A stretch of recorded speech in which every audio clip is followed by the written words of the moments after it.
Shalom Bapak Ibu sekalian, malam ini kita masuk kepada sesi lanjutan dari sesi kita yang lalu, yaitu dengan topik khusus yaitu makna Rehobot. Kalau kita sering mendengar kata Rehobot, mungkin dari beberapa kita belum tahu ya artinya apa. Ya, jadi tidak terasa kita sudah sampai pada sesi ke-34 Bapak Ibu. Jadi Bapak Ibu yang ketinggalan silahkan ikuti satu persatu. Sebab pelajaran Alkitab kita ini tidak seperti biasanya, meskipun kita belajar dari Perjanjian Lama, tetapi seringkali kita tarik artinya sampai ke ujung Perjanjian Baru, sampai puncak kebenaran. Demikian juga yang akan kita lakukan dengan topik kita malam ini, makna Rehobot. Bapak Ibu sekalian, di sesi kita yang lalu, kita sudah membahas bagaimana Esau memandang rendah hak kesulungan itu. Esau menjual hak kesulungannya kepada Yakub dengan semangkuk sup lentil merah. Ingat bukan kacang merah atau brenebon ya, tapi semangkok sup lentil merah. Bentuknya seperti ini, fotonya saya berikan nih, sup lentil merah. Enak Bapak Ibu dan sehat. Itu kita bahas Kejadian pasal 25 ayat 19 sampai 34. Ya. Oke, malam ini kita lanjutkan kisahnya.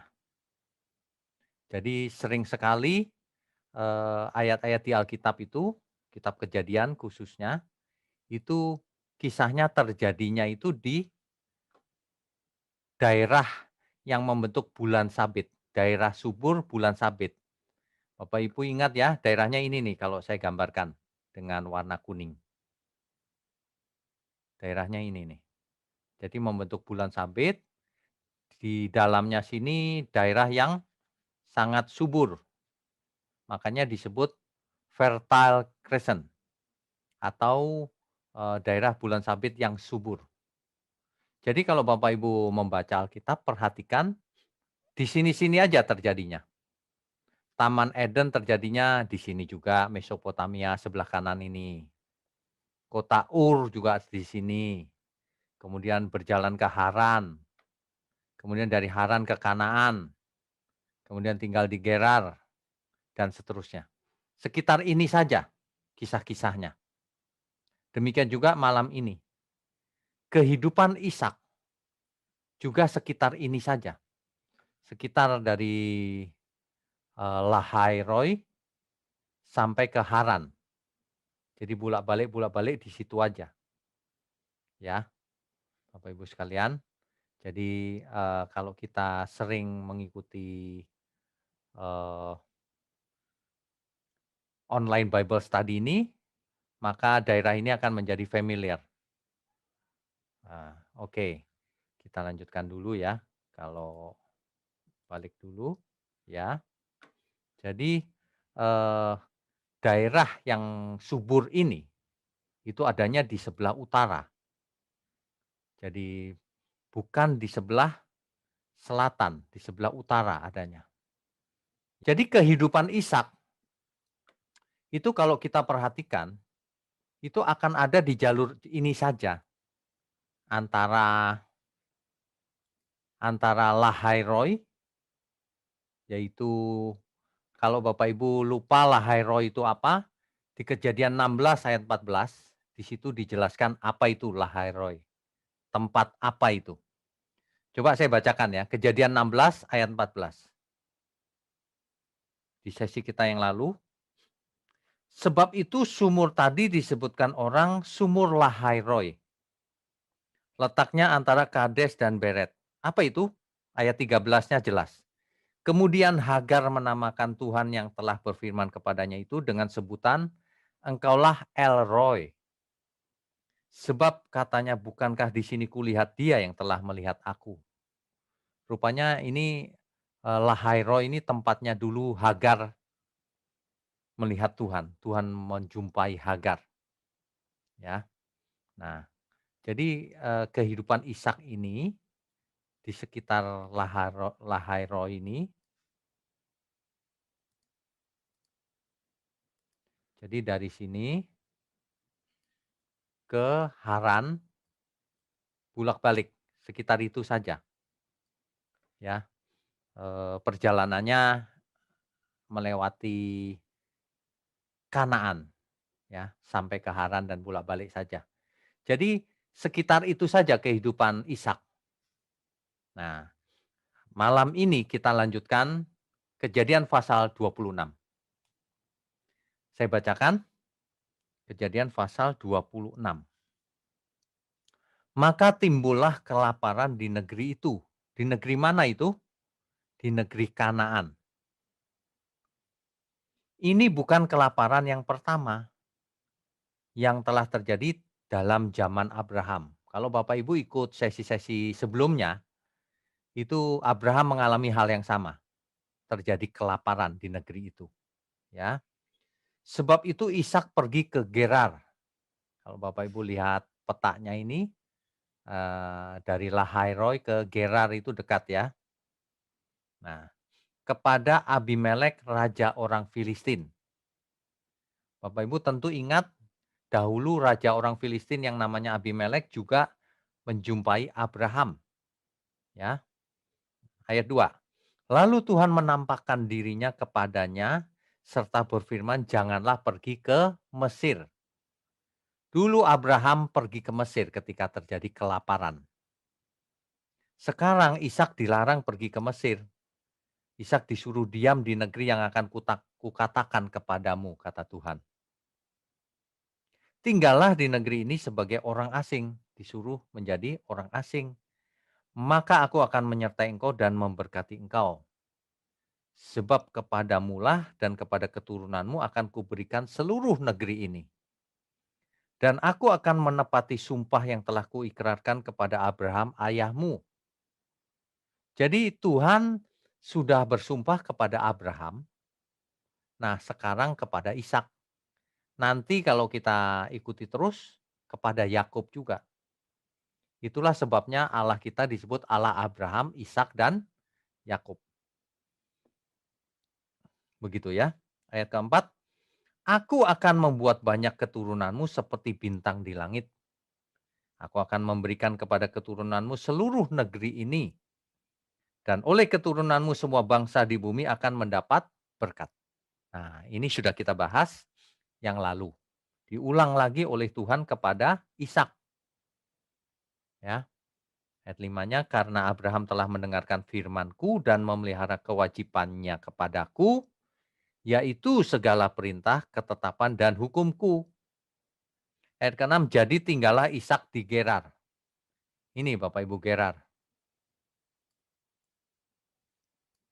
Ishak tinggal di Gerar, tidak ke Mesir karena dilarang oleh Tuhan.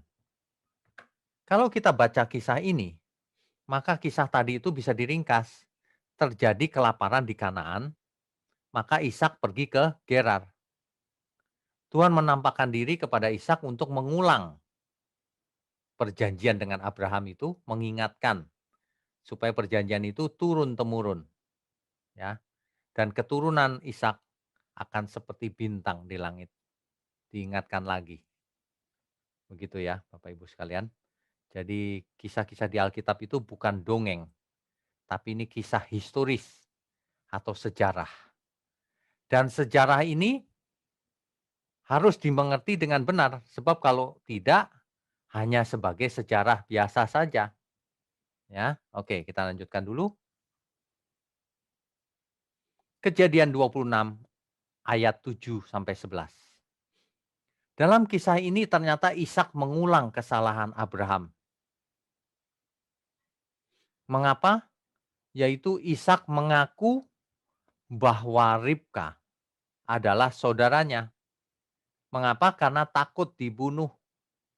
Sebab Ribka elok parasnya. Cantik sekali Ribka itu. Ya. Dahulu Abraham juga begitu, mengaku kepada Abimelek bahwa Sarai itu adalah saudaranya. Dia takut kalau mengaku istri nanti dia dibunuh. Mengapa? Karena Sarai sangat cantik. Demikian juga Ribka. Dan Ishak membuat kesalahan yang sama. Ia berbohong. Ia tidak mengaku bahwa Ribka adalah istrinya. Sampai suatu hari Raja Filistin melihat Ishak bercumbu dengan Ribka. Sehingga Raja Filistin yang namanya Abimelek itu mengetahui bahwa sebenarnya Ribka itu istrinya Ishak. Nah, Raja Filistin ini yang namanya Abimelek ini itu bisa juga Abimelek yang dulu zamannya Abraham mungkin sudah tua sekarang, atau bisa juga anaknya Abimelek yang dulu namanya Abimelek juga gitu. Bisa saja, nggak masalah. Akhirnya Abimelek ini mungkin karena tahu dulu ayahnya juga membuat perjanjian dengan Abraham, Abimelek ini melindungi Ishak. Barang siapa mengganggu istrinya atau Ishak, ia akan dibunuh oleh raja Filistin ini, Abimelek. Sehingga Abimelek ini nantinya membuat perjanjian juga dengan Ishak supaya tidak saling mengganggu. Ini cerita Abraham juga begitu, sama persis. Rupanya menurun ke Ishak, ya. Oke, masih belum mendapatkan inti dari kebenaran yang akan kita bahas malam ini. Kita lanjutkan dulu. Kejadian 26 ayat 12 sampai 13. Ishak menjadi sangat kaya. Maka menaburlah Ishak, ayat 12 tuh. Di tanah itu dalam tahun itu juga ia mendapat hasil 100 kali lipat. Sebab ia diberkati Tuhan. Dan orang itu menjadi kaya bahkan kian lama kian kaya. Sehingga ia menjadi sangat kaya. Ayat ini sering dipakai oleh penganut teologi kemakmuran. Untuk memperoleh pembenaran bahwa kalau orang percaya itu pasti kaya raya seperti Ishak. Gitu. Ini penyakit daripada teologi kemakmuran. Menggunakan ayat Alkitab mencomot-comot, memilih-milih ayat yang ia suka, yang menguntungkan dirinya sendiri. Meskipun itu tidak sesuai faktanya. Meskipun Alkitab tidak bicara begitu secara keseluruhan. Inilah teologi kemakmuran, sering pakai ayat ini. Ya, oke. Jadi Ishak menabur sehingga hasilnya 100 kali lipat. Seolah-olah kalau zaman sekarang kita menabur hasilnya pasti 100 kali lipat kalau percaya, kalau beriman. Ini memaksa ayat-ayat untuk kepentingan diri sendiri. Ini namanya ayatiah, tidak alkitabiah. 100 kali lipat. Bahkan ada yang mengajar kalau kita menabur dengan uang dalam suatu investasi, maka akan kembali 100 kali lipat. Waduh, ini memaksa ayat-ayat Alkitab untuk kepentingan diri sendiri. Ya, padahal orang percaya belum tentu kaya. Tidak pernah Tuhan berjanji bahwa orang percaya pasti kaya di bumi. Ya, nah, jadi ayat Alkitab tidak boleh dikutip sebagian 1-2 ayat saja. Harus dimengerti secara lengkap konteks besarnya. Bahkan seluruh ayat-ayat Alkitab, konteks Alkitabiahnya. Bukan hanya berdasarkan 1-2 ayat begini lalu merasa benar gitu. Meskipun ada ayatnya kalau Ishak menabur maka hasilnya 100 kali lipat. Tapi itu Ishak, orang percaya belum tentu. Ya, oke. Kita lanjutkan.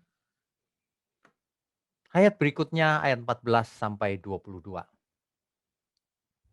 Segala sumur yang digali pada zaman Abraham itu rupanya sudah ditutup oleh orang Filistin. Sebab mereka tidak suka Ishak makin kaya. Mereka nggak suka. Sehingga akhirnya Abimelek menyuruh Ishak untuk meninggalkan daerah itu. Nah, Ishak pergi. Itu nanti bisa dibaca Kejadian 26 ayatnya yang ke-14 sampai 22, Bapak Ibu. Ayat 14 sampai 22. Ya, jadi orang Filistin itu cemburu terhadap Ishak yang makin kaya. Sumur-sumur yang dulunya digali oleh Abraham, ditimbun tanah oleh orang Filistin.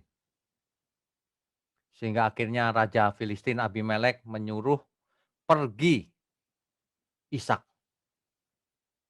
Sehingga Ishak pergi ke Gerar. Ya. Nah, kemudian yang dilakukan Ishak adalah menggali sumur-sumur yang dulu digali oleh bapaknya, yaitu Abraham.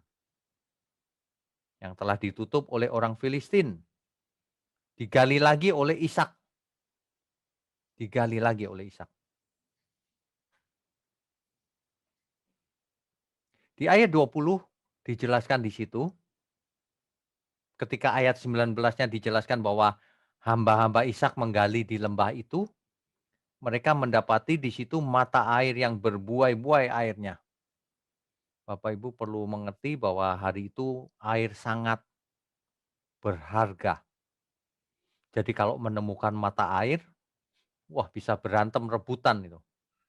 Makanya di ayat 20, lalu bertengkarlah para gembala Gerar, gembala yang ada di Gerar, dengan para gembala Ishak. Air ini kepunyaan kami. Wah, ngotot-ngototan, rebutan. Maka dari itu Ishak menamai sumur itu Esek. Karena mereka bertengkar dengan dia di sana. Sumur yang baru digalinya itu bernama Esek. Kenapa? Artinya perselisihan. Ayat 21, kemudian mereka menggali sumur lain. Digali lagi sumur yang lain. Dan mereka bertengkar lagi tentang hal itu. Rebutan. Maka Ishak menamai sumur itu Sitna. Sitna artinya juga sama. Ada perselisihan, ada dispute. Ya. Nah, ayat 22 baru jelas. Ia pindah dari situ dan menggali sumur yang lain lagi. Tetapi tentang sumur ini mereka tidak bertengkar. Nah, sumur yang satu ini tidak bertengkar. Para gembala Gerar dan gembalanya Ishak tidak bertengkar. Maka sumur itu dinamainya Rehovot. Rehobot. Dan ia berkata, sekarang Tuhan telah memberikan kelonggaran kepada kita. Sehingga kita dapat beranak cucu di negeri ini. Rehobot. Mengapa dinamai Rehobot? Karena para gembala itu tidak berantem, tidak bertengkar seperti sebelumnya. Nah, dan itu diartikan oleh Ishak bahwa sekarang Tuhan telah memberikan kelonggaran kepada kita. Kelonggaran artinya. Kelegaan arti lainnya. Sehingga kita dapat beranak cucu di negeri ini. Nah, begitu kisahnya tentang sumur yang namanya Rehobot. Bacanya Rehovot. Rehovot ya. Tapi diterjemahkan Rehobot ya. Kalau dalam teks asli Ibrani itu bacanya Rehovot. Ya. Berdasarkan teks Kejadian 26 ayat 22, maka arti Rehobot adalah tempat yang longgar atau luas. Kitab Septuaginta. Bapak Ibu kalau masih ingat apa yang dimaksud Septuaginta, saya sudah jelaskan di sesi-sesi yang lalu, yaitu terjemahan Perjanjian Lama ke dalam bahasa Yunani. Kita tahu Perjanjian Lama teks aslinya dalam bahasa Ibrani dan sedikit Aram. Tetapi diterjemahkan sebelum zaman Yesus sehingga ketika zaman Tuhan Yesus itu sudah ada terjemahannya yang disebut dengan Septuaginta. Terjemahan Alkitab Perjanjian Lama ke dalam bahasa Yunani. Nah, di Septuaginta kata Rehovot tadi diterjemahkan menjadi Euruhoria. Euruhoria yang artinya adalah open space, ruang terbuka, ruang yang lega, ruang yang luas, daerah yang luas. Allah memberikan ruang atau kelonggaran pada keturunan Abraham di antara penduduk Kanaan. Kira-kira begitu. Jadi Rehobot secara literal berarti kelonggaran, tanah yang luas atau kelegaan. Makanya Ishak berkata kita jadi bisa di sini beranak cucu. Enak, sudah lega, longgar. Ya, punya tanah yang luas, lega. Kira-kira begitu tuh artinya. Nah, jika kita hanya belajar sampai di sini secara literal atau secara harafiah, maka kita akan kehilangan maknanya yang dalam. Apa artinya? Oh, lega gara-gara punya tanah yang luas. Lega gara-gara punya sumur yang airnya berlimpah. Sederhana sekali. Makanya kita tidak boleh belajar hanya secara literal seperti itu dan berhenti sampai di sini. Itulah yang biasanya dikejar oleh orang-orang yang menafsirkan segala sesuatu secara literal atau harafiah. Makanya fokusnya akhirnya hanya perjanjian lama saja kebanyakan. Karena mereka motifnya akan mencari ayat-ayat di perjanjian lama yang menguntungkan diri sendiri. Yang enak didengar. Yang berkat-berkatnya uang, fisik, materi dunia ini. Makanya melahirkan teologi kemakmuran. Perhatikan baik-baik, gereja yang selalu atau pengkhotbah yang selalu memakai perjanjian lama. Tapi tidak membahas perjanjian baru sama sekali. Apalagi yang diajarkan oleh Tuhan Yesus. Itulah teologi kemakmuran.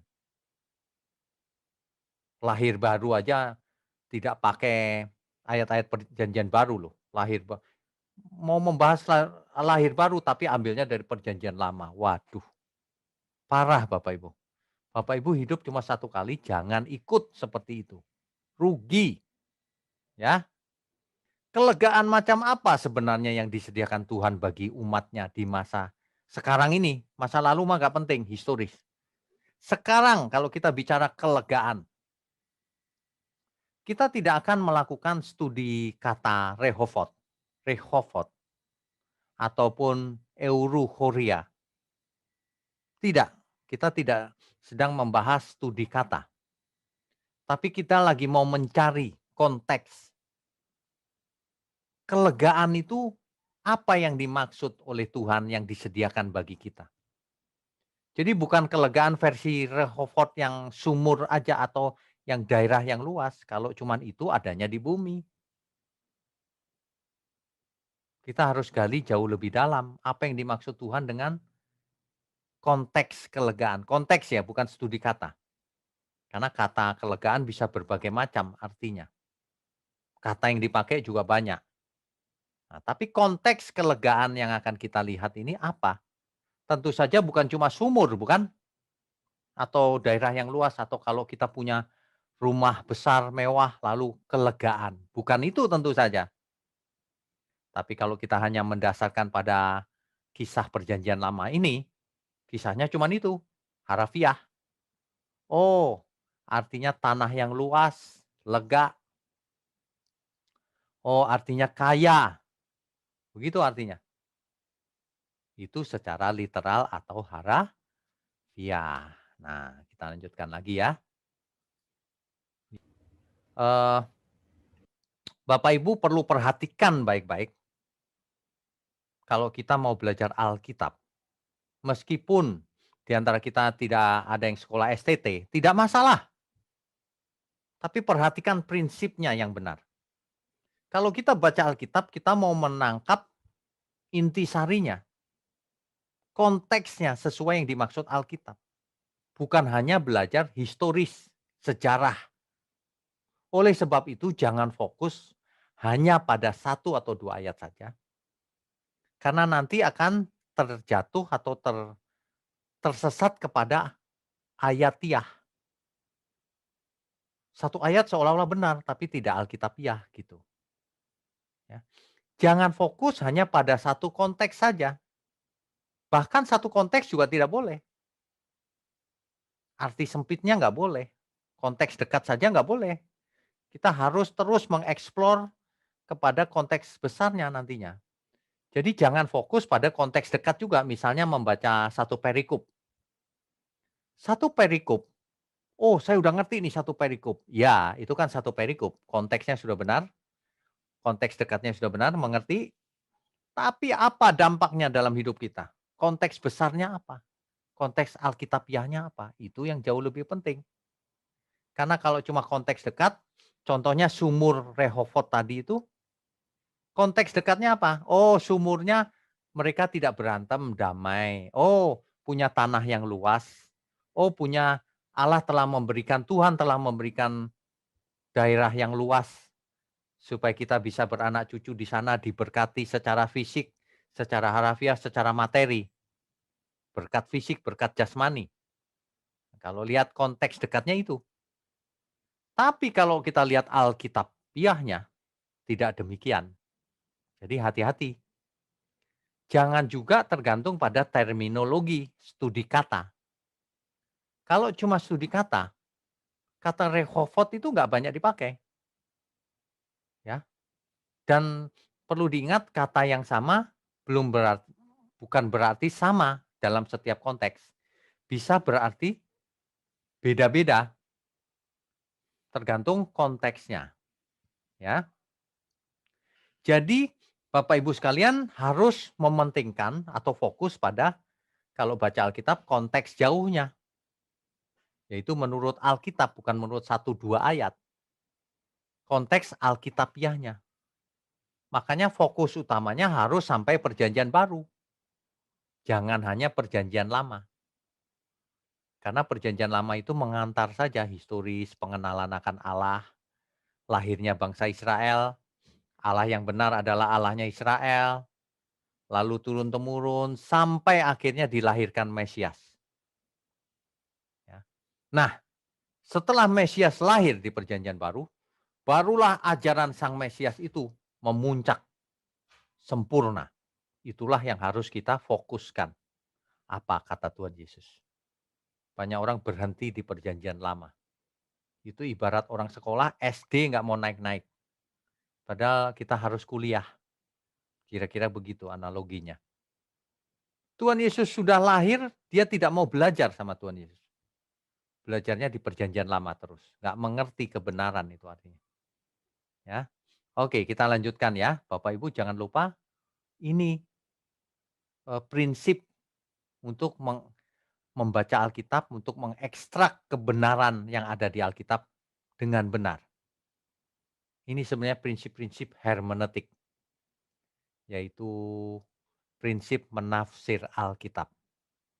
Kalau kita membaca Alkitab, harus ditafsir, harus diartikan. Jangan membaca hanya literal atau fisik atau harafiahnya saja.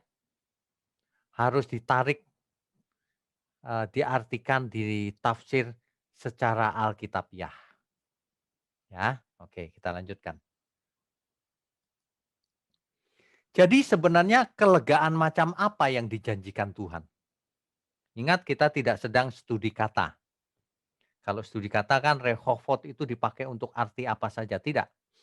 Tapi kita mau dalam kasus Rehovot tadi itu, oh, Ishak merasa sudah lega.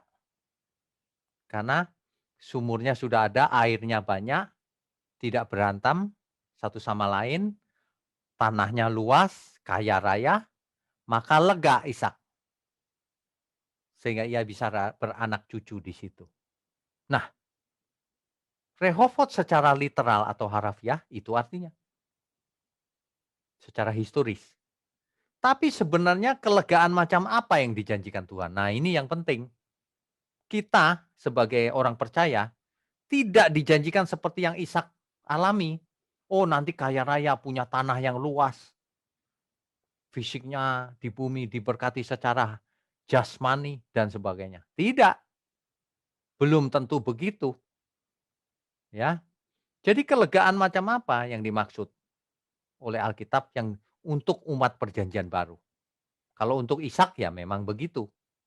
Tapi kalau untuk umat perjanjian baru, untuk kita apa janji Tuhan? Nah, ini dia. Ini lebih penting. Jadi Bapak Ibu kalau belajar harus begini caranya. Kalau mau berguna. Banyak orang kalau belajar kitab Kejadian berhenti sampai di situ terus tidak ditarik ke zaman sekarang. Sehingga aplikasinya jadi tidak ada. Makanya banyak orang malas belajar Alkitab. Karena kalau baca sejarah untuk apa sih semua ini begitu, ya. Oke, jadi kelegaan macam apa yang Tuhan janjikan kepada orang percaya? Kita lanjutkan. Bayangkan kalau orang fokusnya satu ayat. Contohnya ini, doa Yabes. 1 Tawarik 4 ayat 10. Yabes berseru kepada Allah Israel, katanya, kiranya engkau memberkati aku berlimpah-limpah dan memperluas daerahku.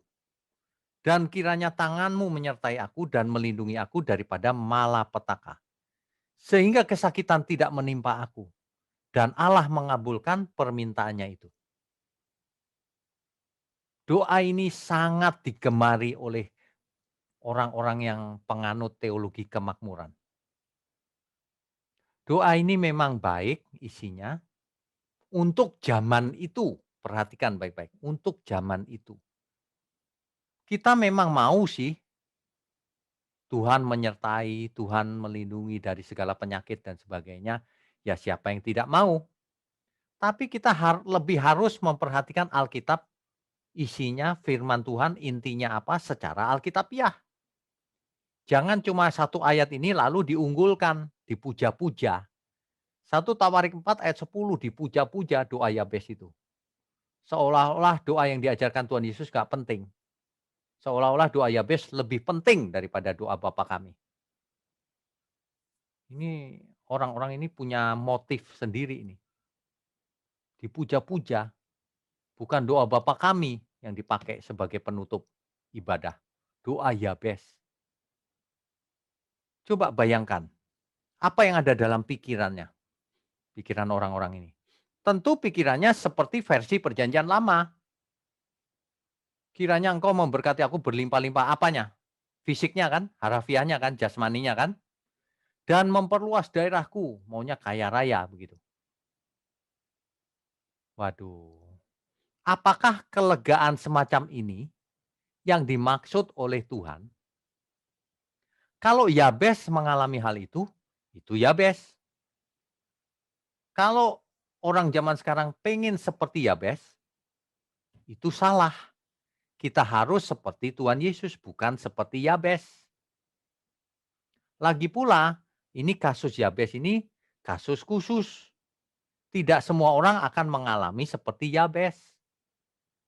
Setiap orang berbeda-beda, ya. Perhatikan baik-baik, murid-murid Tuhan Yesus para rasul. Tidak kaya raya, bahkan kesakitan, bahkan dibunuh, dimakan singa, diseret, ditombak, digantung, dibuang dari bubungan bait Allah, dipancung Rasul Paulus, disalib terbalik Rasul Petrus. Nggak boleh begitu, saudara. Satu ayat aku suka nih. Tiap kali berdoa aku seperti ini penutupnya. Tidak Alkitabiah, ayatiah. Kalau Alkitabiah, kita akan menganalisa seluruh Alkitab. Jadi bagaimana Tuhan? Bagaimana aku harus berdoa? Bagaimana aku harus hidup? Apa yang harus jadi fokusku, pikiranku?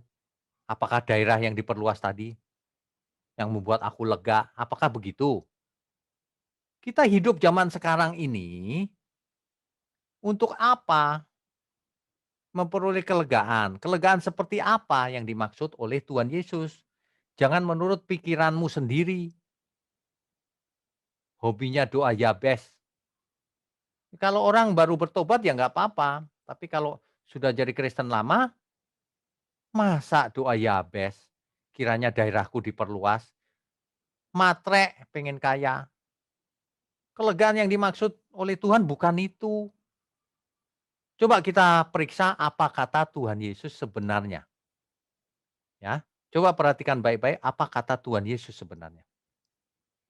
Ngomong-ngomong, emangnya kesakitan tidak menimpa orang percaya? Harus jujur Bapak Ibu, di zaman pandemi begini hamba Tuhan pun kena COVID dan dipanggil pulang oleh Tuhan, mati. Bayangkan doa Yabes sehingga tidak kesakitan tidak menimpa aku, mati.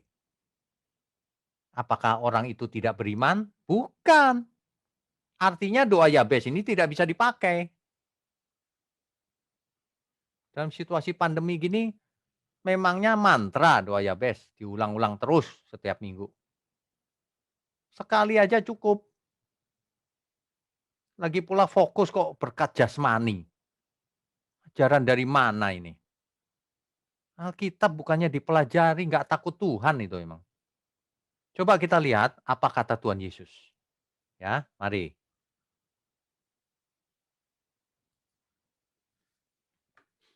Contoh ya, Tuhan Yesus mengajar banyak sekali poin-poin penting. Satu contoh saja malam ini. Ya, Matius 11 ayat 28. Matius pasal 11 ayat 28.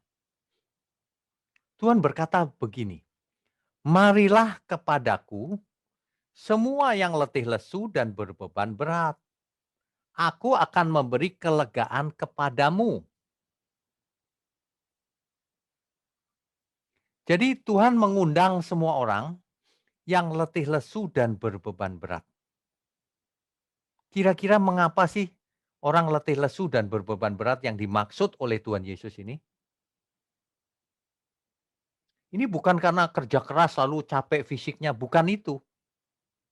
Yang dimaksud oleh Tuhan Yesus letih lesu dan berbeban berat adalah manusia tidak memiliki kelegaan.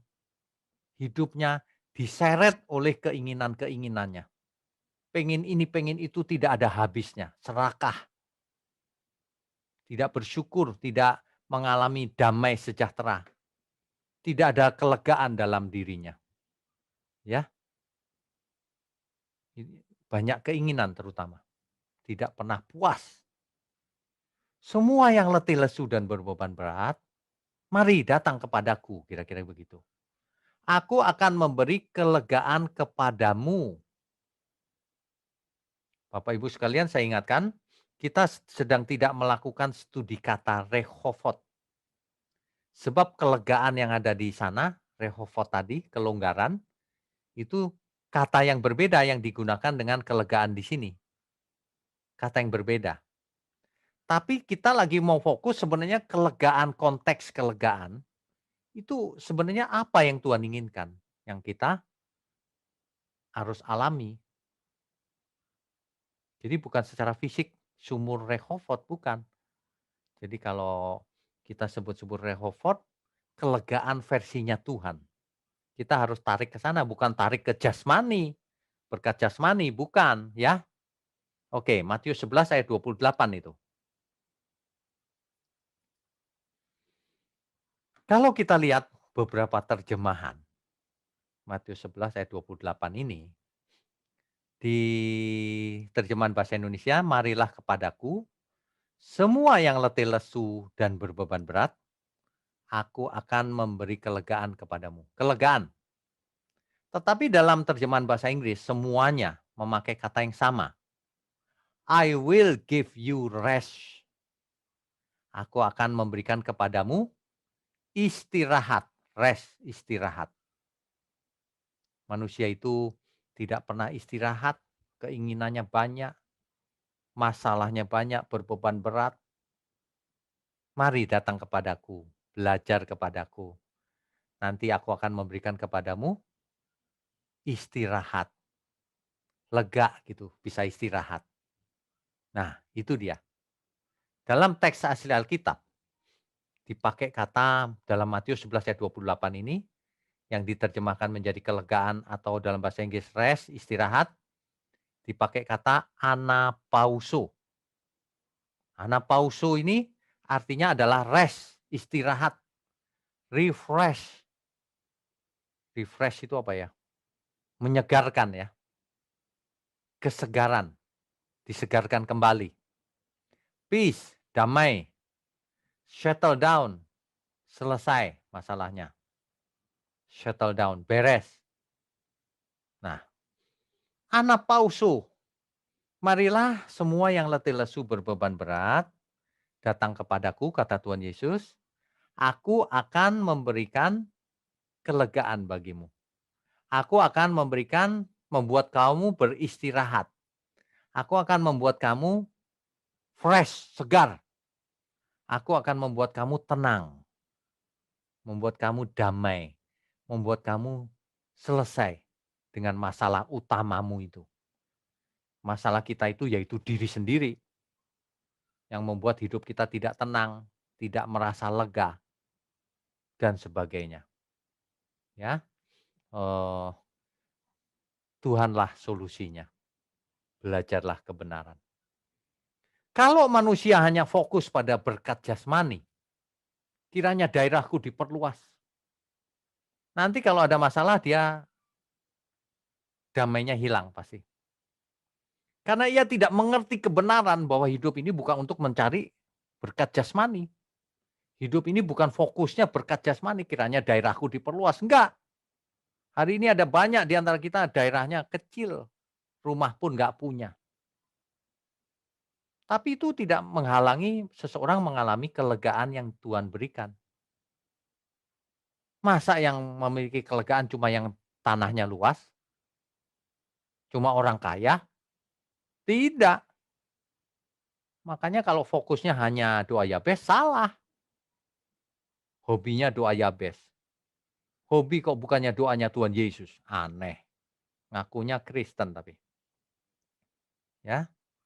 Kelegaan yang dimaksud Tuhan bukan soal kekayaan jasmani, bukan soal kesehatan jasmani, bukan soal kepemilikan tanah yang luas, bukan. Tapi orang yang lepas dari beban letih lesu dan berbeban berat oleh berbagai macam sebab.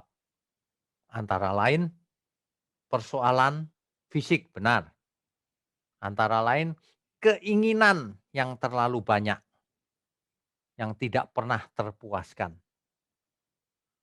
tidak pernah selesai seumur hidupnya. Keserakahan dan beban-beban yang lain. Dosa terutama, hidup dalam dosa. Itu tidak lega loh. Orang yang hidup dalam dosa itu tidak ada yang aku lega dalam dosa, nggak ada. Kasihan mereka. Itu sebabnya kita semua harus memiliki pikiran perasaan Kristus. Kalau ada orang yang sedang suntuk, mengalami banyak masalah, kita harus datang memberi kelegaan kepada mereka. Seperti Tuhan menawarkan kelegaan. Kita harus menjadi narasumber supaya mereka mengerti kebenaran. Kita harus memberkati mereka secara fisik juga, supaya kita menjadi garam dan terang dunia. Supaya kita memberkati mereka, supaya mereka boleh mendengar apa yang kita sampaikan. Supaya mereka mengerti juga kebenaran. Supaya mereka merasakan berkat-berkat, segala berkat yang dari kita. Terutama tentang kelegaan yang Tuhan maksudkan. Berkat fisik tetap harus dibagi, karena memang dibutuhkan. Tetapi yang lebih penting atau tujuan utamanya adalah berkat bukan jasmani, berkat rohani. Ada amin ya. Kelegaan ini hanya bisa didapat kalau kita mengerti kebenaran. Sehingga kita bisa rest, istirahat, bisa mengalami kelegaan. Bisa selesai segala keinginan kita. Bisa menyelesaikan diri sendiri. bisa selesai seluruh urusan yang menjadi beban berat. Sehingga kita bisa merasakan kelegaan yang sesungguhnya. Damai sejahtera yang sesungguhnya. Amin ya. Nah, jadi bicara soal kelegaan, yang terutama bukan soal berkat fisik atau berkat jasmani di bumi ini, bukan itu yang terutama. Sebab semua itu fana, artinya sementara, dan tidak akan dapat dibawa ke kekekalan. Orang yang memiliki daerah yang luas, kiranya daerahku diperluas. Taruhlah saudara punya daerah yang luas. Nanti kalau mati hanya 1 kali 2 meter dan tanah seluruh hartanya nggak bisa dibawa lagi. Apakah itu kelegaan? Tidak. Orang yang punya mamon banyak biasanya pusing juga mengelolanya. Bagaimana mengelola hartanya yang banyak. Terutama orang yang tidak mengerti kebenaran. Kalau orang mengerti kebenaran masih lumayan. Bisa mengelola hartanya untuk Tuhan. Sehingga mengalami kelegaan juga. Ya, kelegaan sesungguhnya adalah kalau hidup kita berkenan bagi Tuhan. Jadi bukan soal hal-hal fisik atau jasmani, tapi hal-hal batiniah, menyangkut karakter dan kebenaran. Itulah sebabnya penyembah-penyembah yang benar menyembah dalam roh dan kebenaran. Bapak Ibu sekalian, eh, inilah kalau kita belajar secara alkitabiah. Harus dikejar topik itu sampai ujung. Jangan berhenti sampai historis. Jangan berhenti sampai studi kata. Kalaupun kita tidak melakukan studi kata, tapi topiknya itu harus dikejar sampai ujung. Apa yang dimaksud sebenarnya dengan kelegaan? Apa sih hidup seperti apa? Begitu, ya. Jangan kita eh, pikirannya sempit. Oh, kelegaan yang Tuhan janjikan tuh seperti itu loh. Sumur tadi itu, damai, nggak berantem maksudnya. Terus kaya raya punya tanah yang luas. Ya, Bapak Ibu saya ingatkan, kalau Bapak Ibu sangat memuja doa Yabes, saya ingatkan ada doa yang jauh lebih penting. Doa Bapa kami. Sebab di dalam doa Bapa kami, filosofi Tuhan Yesus ada di sana itu. Bagaimana kita harus berkelakuan. Bagaimana kita harus hidup untuk Bapa kita yang di surga. Bagaimana kita harus mengampuni sesama seperti kita mengampuni yang bersalah kepada kita. Semua itu hal-hal yang batiniah. Entah kok banyak orang sukanya kiranya daerahku diperluas. Orang sukanya kelegaan versi dunia, versi fisik. Tapi orang tidak mau kelegaan versinya Tuhan, versi rohani. Sebab versi rohani seringkali menyakitkan. Lepaskan segala milikmu. Sebab kalau tidak dapat menjadi muridku, tidak layak. Kalau jadi murid Tuhan Yesus akhirnya menemukan kelegaan yang sebenarnya. Banyak orang tidak mau, lepaskan segala milikmu. Lalu pikirannya, waduh dijual semua ya Pak, dikasih gereja ya Pak. Bukan itu maksudnya. Semua yang ada padamu, jangan kau pikir itu milikmu. Itu milik Tuhan. Sehingga kita semua itu hanya kasir. Sehingga kalau Tuhan berkata, berikan itu pada si A. Karena ia sedang membutuhkan. Berikan itu pada pekerjaan Tuhan yang ini. Karena yang ini benar, bukan yang itu. Itu kita hanya kasir. Orang yang nggak benar merasa memiliki pemilik. Makanya pelit. Ya, Bapak Ibu sekalian.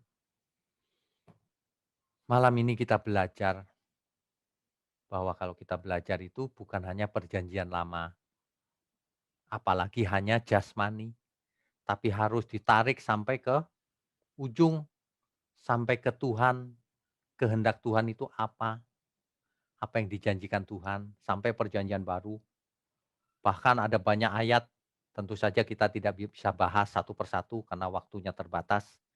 Tapi setiap kali Bapak Ibu baca apa yang diajarkan Tuhan Yesus, itu sebenarnya akan menuju membawa kita pada kelegaan yang sesungguhnya. Ya, ada amin ya Bapak Ibu sekalian. Amin. Kita lanjutkan dengan tanya jawab. Baik, kita Mari co-host silakan.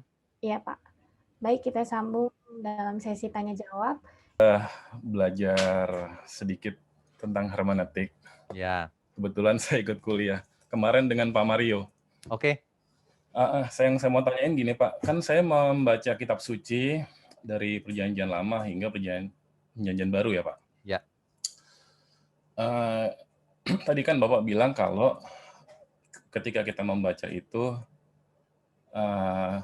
sebisa mungkin untuk bisa menafsirkan ayat ataupun perikop yang kita baca gitu ya. Ya. Ketika saya membaca ini, saya mengalami kesulitan untuk bisa mengartikan secara benar gitu Pak. Jadi kemana saya harus berpijak gitu, saya harus mengacu kemana. Ketika saya mendengarkan berbagai macam khotbah dari berbagai pendeta gitu ya, termasuk Bapak juga. Ya.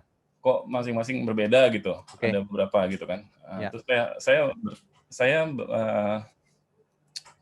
merasa kebingungan gitu ya Pak ya. Ya. Ketika saya merasa kebingungan, saya berdoa kepada Tuhan untuk mohon diberi hikmat gitu. Ya. Sampai hari ini saya ikut ke Rehoboth ya. Ya. Karena menurut saya ini yang paling logis gitu. Ya. Nah, ketika kita menafsir itu Pak, apakah kita harus dipandu oleh Roh Kudus atau bagaimana gitu Pak? Oke, baik. Ya, baik. Ya. Mengerti, jelas. Jadi bagaimana kita bisa menafsir dengan benar? Bagaimana kita bisa membedakan mana yang salah, mana yang benar, dan sebagainya. Kalau seseorang mendengar khotbah dari si A, si B, si C, D, dan campuran, nanti memang akan bingung. Mengapa? Karena satu sama lain tidak klop. Ibarat puzzle tahu ya, yang potongan kecil-kecil itu. Puzzle-nya dicampur dengan puzzle yang lain. Nggak ketemu-ketemu gambarnya. Tapi kalau gambarnya itu satu gambar, maka lama-lama gambar itu akan terbentuk lengkap. Nah, kalau ikut misalnya PA saya gini ya, itu gambarnya pasti tertata rapi dan ikut menjadi gambar besar yang lengkap. Nah, jadi nggak bingung, karena satu arah terus. Bayangkan kalau dicampur dengan mendengar ajaran yang teologi kemakmuran, kiranya daerahku diperluas. Waduh, kok daerah yang kau pentingkan? Nggak penting itu. Tujuan hidup ini bukan daerah yang diperluas. Kok dinyanyikan terus. Kan gitu. Ya kan? Kita harus bisa memilah-milah tujuannya yang mana. Kalau selingan ya boleh aja sih untuk selingan. Tapi kalau diulang-ulang terus seolah-olah itu tujuannya. Salah. Nah, jadi kalau mau bisa mengerti, memang dibutuhkan ketekunan. Dibutuhkan belajar, pembelajaran terus-menerus. Ya, terutama dari aliran yang satu, jangan campur-campur, nggak selesai-selesai nanti. Yang ketiga memang harus belajar hermeneutik. Di YouTube saya itu ada, di truth.id itu ada Sudah saya ikutin hermeneutik. Pak. Oh sudah ya? Udah. Itu kan sederhana itu penjelasannya. Nah, itu jelas kan ya? Jelas Pak. Nah, makanya pakai contoh-contoh lagi. Meskipun itu belum selesai, bisa diteruskan tuh. Nah, minimal dengan prinsip itu kita bisa menghindari kesalahan-kesalahan yang mendasar. Sebab banyak orang pengkhotbah siapapun, salahnya itu yang ecek-ecek, yang mendasar. Oleh bilur-bilurnya kamu sudah sembuh. Sembuh dari kanker, sembuh dari kantong kering, nggak punya duit dan sebagainya, dari jodoh. Ngawur nggak karuan begitu. Padahal Alkitab itu jelas. Sebab dahulu kamu sesat. Kan begitu aja nggak bisa orang. Salah siapa? Ya salah dia nggak baca. Kalau baca terus ketahuan kok, sebab dahulu kamu sesat. Nah, yang dimaksud siapa? Kita. Bukan. Oleh bilurnya kamu sudah sembuh. Siapa? Kita sudah sembuh. Kitanya siapa? Belum tentu kita. Kitanya di situ adalah orang-orang yang sudah mati terhadap dosa dan hidup untuk kebenaran. Kalau kita sudah mati terhadap dosa dan hidup untuk kebenaran, berarti ayat itu buat kita. Tapi kalau kita masih berbuat dosa setiap hari, sorry ya, ayat itu bukan buat kita. Kitanya di situ adalah untuk orang yang benar-benar percaya, taat. Nah, kan begitu. Nah, hermeneutik itu seperti itu, harus jujur. Banyak orang nggak jujur. Apalagi yang prinsipnya dari hasil konsili lah, apalah. Alkitab nggak ngomong begitu, dia ngotot di situ. Kita harus strict pada Alkitab. Gitu. Pak, satu lagi ya Pak. Ya, silakan. Jadi kalau misalnya saya baca ini, apakah sebenarnya kalau baca Alkitab itu sudah ketika kita membaca sudah ditranslasi gitu ya, sudah diterjemahkan kan? Ya. Apakah pada saat proses penerjemahan itu sendiri orang yang menerjemah itu sudah melakukan hermeneutik, Pak? Artinya sudah. Oke. Ya. Jadi sebenarnya semua orang pasti sudah melakukan hermeneutik. Cuma model hermeneutiknya kan dipengaruhi oleh subjektivitas juga. Orang yang teologinya Calvin disuruh menerjemahkan, nanti hasilnya Calvin. Gitu. Nggak netral. Makanya kalau orang belajar hermeneutik, sebaiknya ia melihat terjemahan-terjemahan yang banyak untuk membedakan satu dengan yang lain. Kadang-kadang ada terjemahan yang kurang tepat. Gitu. Syukur-syukur kalau bisa membongkar teks aslinya. Nah, lebih kena lagi. Gitu. Jelas ya? Jelas, Pak. Oke, Tuhan berkati. Next. Saudara sekalian, bicara soal kebenaran, setiap orang merasa benar. Makanya semua kecap dinomor satukan. Ada orang yang mengatakan saya paling benar, ini paling benar, itu paling benar. Mana sebenarnya yang paling benar? Oleh sebab itu, hadiri seminar 7 natur kebenaran dan aplikasinya. Seminar ini wajib dihadiri oleh para teolog, apologet, pengkhotbah, bahkan oleh para jemaat sendiri. Agar kita bisa membedakan manakah yang benar, manakah yang salah. Inilah alat uji kebenaran yang sangat objektif dan alkitabiah. Pastikan saudara ikut. Dan ajak seluruh saudara dan sahabat-sahabat. Bapak-bapak dan ibu-ibu yang terkasih dimanapun berada, yuk kita belajar pelajaran Alkitab bersama secara online. Setiap hari Rabu jam 7 malam bersama pendeta Bapak Wignio Tanto secara online, bisa melalui Zoom. Tetapi kita harus mendaftarkan dulu ke nomor berikut ini. Selamat bergabung dan Tuhan Yesus memberkati.